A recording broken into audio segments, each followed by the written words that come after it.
Balikan po natin ang ating What's on Your Mind contestant na nakausap po natin neto lamang pong October 3, 2024. Ito nga po si Nanay Therese Diaz ng Bagong Pag-asa, Quezon City na naninirahan po sa bahay ng kanyang tiyahin. Dati po itong SPED teacher sa isang private school at isang solo parent sa kanya pong anak na si Lark na 19 years old. At dahil hindi na po makapaghanap buhay itong si Nanay Therese, ang inaasahan po nila ay ito pong pagbebenta ng cookies din ng kanya pong anak na working student. Noong pong makausap po natin siya kahapon, dumagsa po ang tulong para kay Nanay Therese at para po sa kanyang anak na si Lark. Ang dami pong mga kapatid natin na mga Happy Anonymous ang nagpadala ng tulong. So from 2,000 pesos, umabot po ng 30,000 pesos ang tulong na natanggap ng pamilya po ni Nanay Therese. Iisa-isahin ko po mamaya yung ating mga Happy Anonymous at yung iba pa nating mga happy donors na tumulong dito po sa pamilya nila. Pero narito po muna ang update ng paghatid po namin mismo ng mga napag-ambagan blessings po ng ating mga kapatid na Happy Anonymous. Ito po mga kapatid, panoorin at pakinggan nyo. Morning. Ako po si Therese Diaz. Isa po akong solo parent. Isa po akong SPED teacher. Kaya lang po, hindi na po ngayon nakakapagturo. Dahil nga po sa condition ko, hindi na po ako makalabas.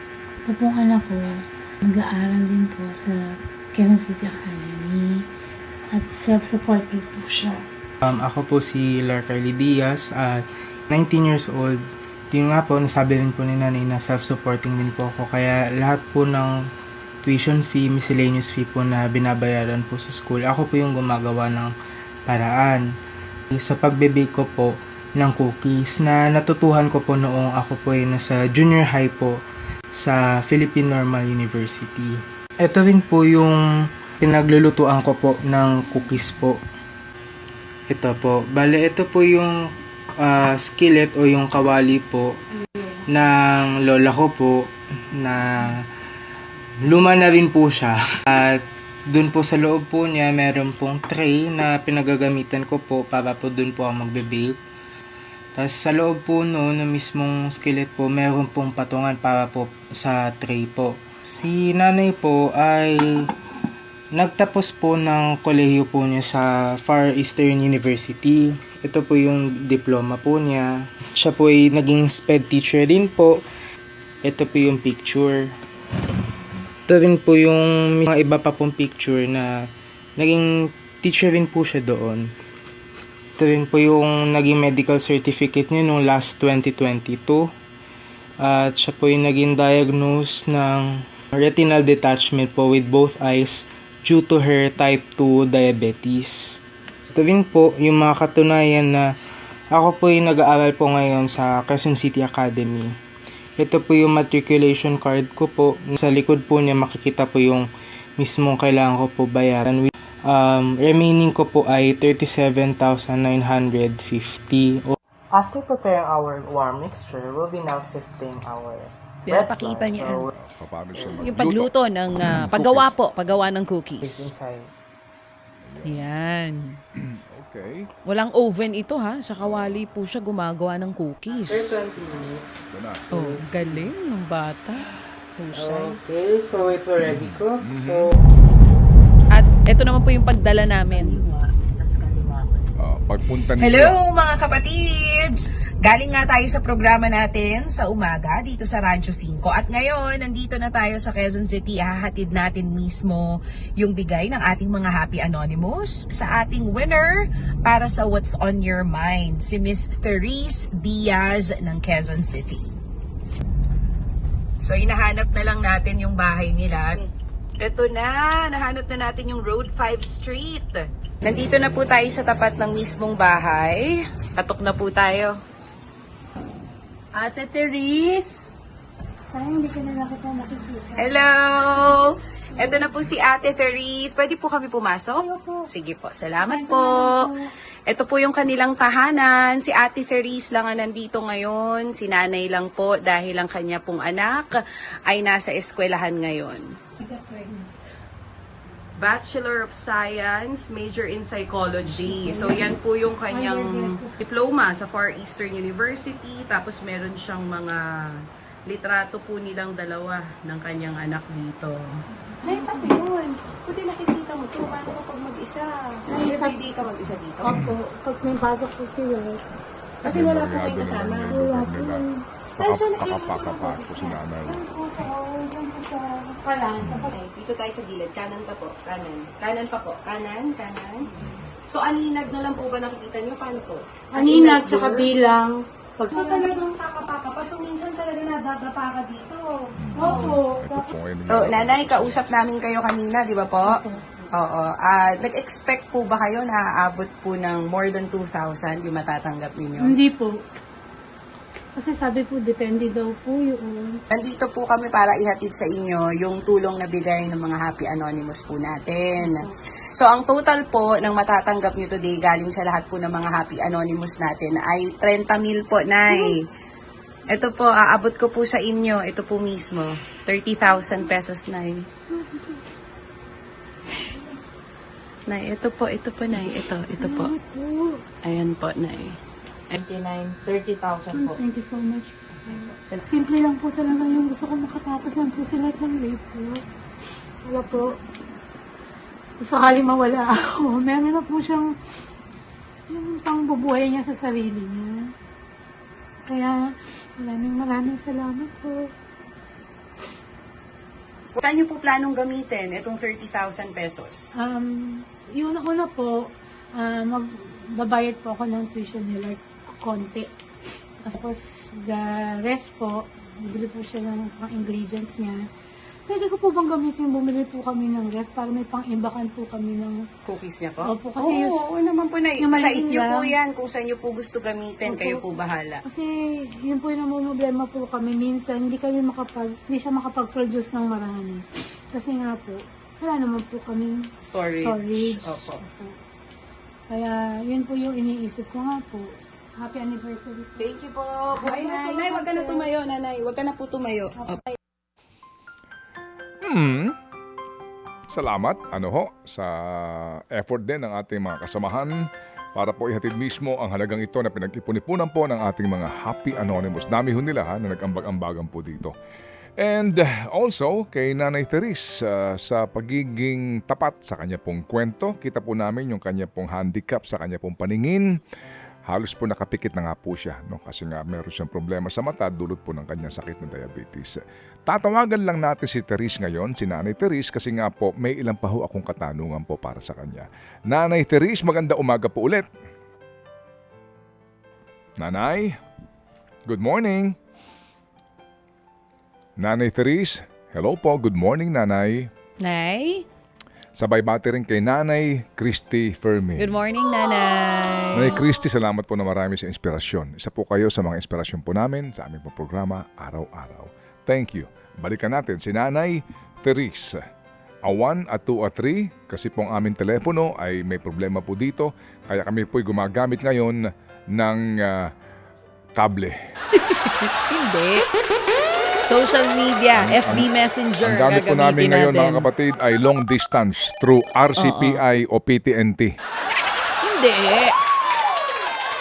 Maya-maya inaayos na ni na Kuya Ro. Maya-maya ayan na, nandyan na daw. Andyan na ba Eto siya? na. Sige, okay. Kasi andyan na, naka-standby na siya Pati mismo. yung ating isa pang winner ha. Oo. Tandaan nyo hanggang alas 10 lang tayo dito. Oo nga, 9:31 na. Opo. Sige. Nanay Therese. Oh, hello Nanay. Oh, Nay, kamusta po? Wala pa. Wala pa. Wala pa si Nanay. Sinasabi ko nga. Hintayin natin. Opo. O, sige. Nanay, narinig niyo ako? Oh, Hello? baka hindi magkarinigan na Kuya Rom. Ito ho ngayon ang aming pong challenge dito kasi nataon din po na itong ating napaka-importanting gamit nawalan daw ho yata ng koneksyon o naputulan po yata ng bill. Hello po. Oy, hello Nanay! Narinig niyo ako? Opo. Hello po. Malinaw ho ba ako, Nay? Opo, napakalinaw po, Manong Ted. Ay, salamat Good naman. morning po. Good Good morning, Ma'am DJ Chacha. Morning, Opo. Nanay. So nanay, kahapon po nung kayo dinalaw dyan ni Chacha tsaka ni Seth, hindi niyo ho nakita si Chacha.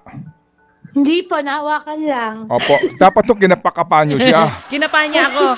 Sabi niya, ay hagabol ka pala talaga, anak. Oo. Sabi niya ganun sa akin. Kinapakapa nyo ho sana, lalo na yung Tas bewang. binato. Tas binato. Pagka pa binato. O, sarap kakwentuhan ni nanay. Hindi na po talaga ako manong Ted nakakakita. Opo.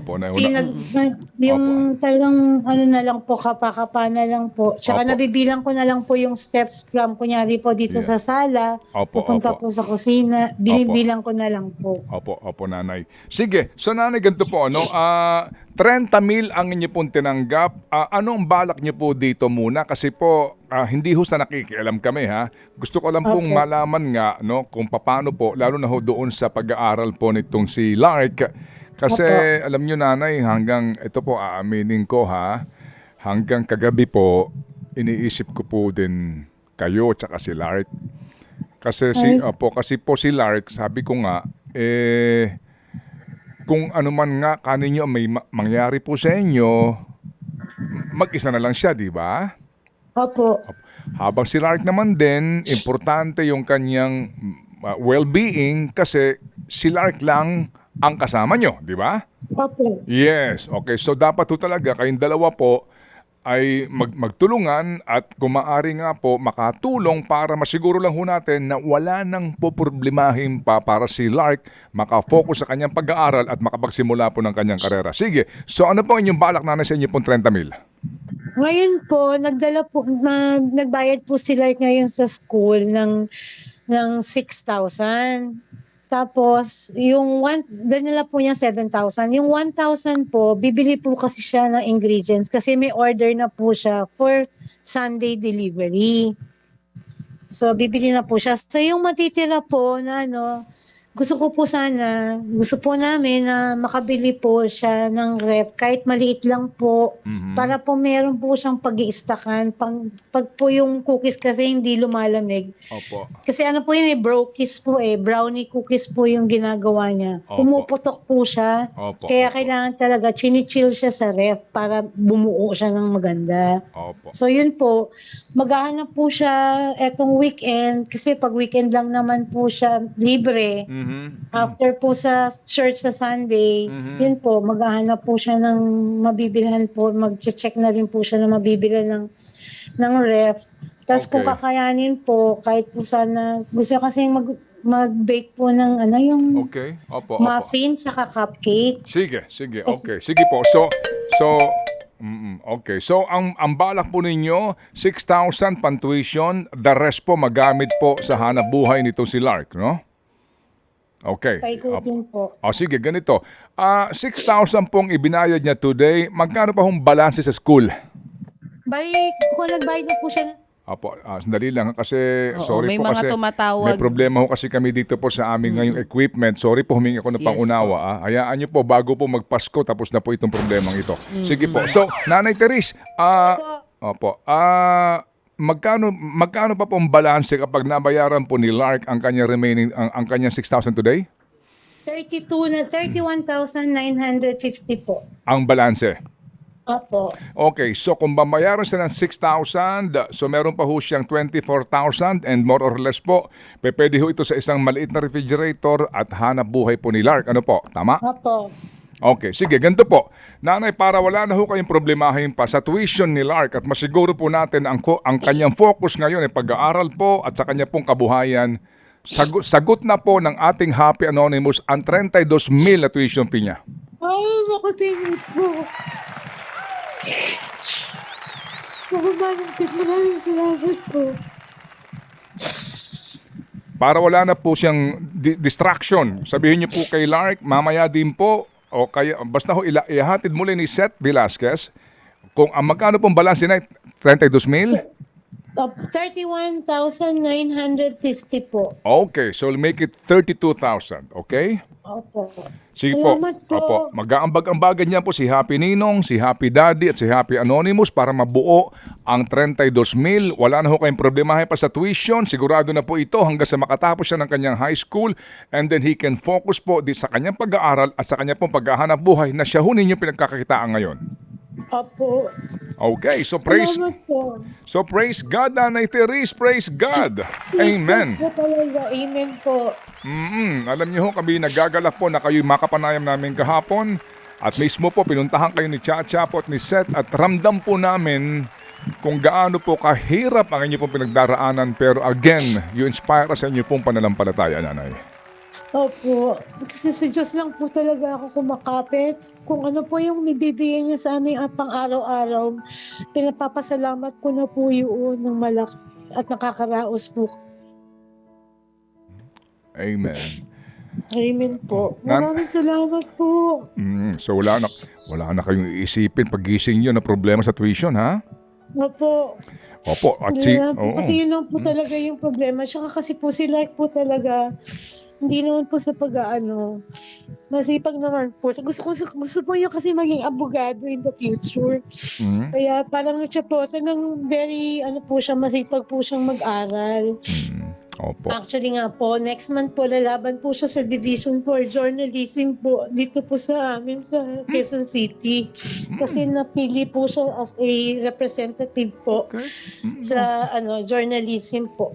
Okay, that's very good to hear, Nanay Teresa. Oh, Nanay, sige po. So, sorry po kasi magkulang kami sa oras, pero I'm sure pag uwi ni Lark mamaya, Opo, masaya na po yun. Medyo, at least, hindi na po masyado siyang mag-iisip. Yes, opo. Wala nang pressure sa tuition at yung pong kikitain niya para po sa inyong pangangailangan, Nanay. Ano po? Opo. Actually po kasi, sabi ko po ba sa inyo na si Lark po ay open heart survivor? Pina-opera ko po kasi siya sa puso nung maliit siya. Dahil may butas po siya sa puso. Kaya ayoko rin po siyang binibigyan ng marami po na yung isipin. Yes, ma'am. Kasi baka maapektuhan. Alam nyo, Nanay, talaga pong itong araw na ito, kahapon, ay takdang panahon na tayo pinagkakilala po at maging bahagi po kayo ng aming programa, Nanay. Opo. Opo. Tagal ko na pong pinagdadasal na kung sa Diyos na sana, kasi hindi ko po alam anong gagawin ko. Siya na lang po ang gumawa ng paraan.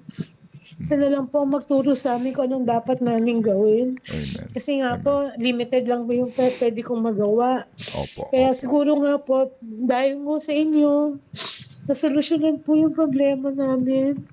Maraming salamat po. At saka sa mga Happy Anonymous po, maraming salamat po. Opo. Nanay Therese, ulitin ko lang po, Nanay, ha? Hindi po sa amin. Opo. Higit sa lahat po, sa giver, no? Sa Panginoon at sa mga taong ginamit niya. Ito ho mga tumutulong nang hindi man lang po humihingi ng pagkilala. Salamat po sa kanila lahat. At muli po, Nanay Therese, abangan niyo po yung pagpunta dyan ni Seth, para ihatid namin ang 32,000 at hindi pa ho tayo tapos. Baka ho kami mangumusta po sa inyo at gusto ko po matikman yung cookies po ni Lark, ha? Sige po. Next week po. Okay. Yeah, Dadaanan yun po naman. kayo ni Seth dyan. Bibili kami ng inyong cookies. Hindi po ito libre, ha? Bibili ho kami, ha? Opo, okay? Senior citizen may discount po. Yun ang maganda doon. Opo. Salamat na marami. Thank you, Nanay Therese. Mabuhay ka. Thank you for the inspiration. Sana mabuhay din po kayo at happy anniversary po sa inyo. Thank Sana you. po tumagal pa po kayo. Thank you. God is good and God is real. All the time. Ted Filon at DJ Chacha. Ngayon, nasa Radyo 5, 92.3 News FM. Monday to Friday, 6 to 10 a.m.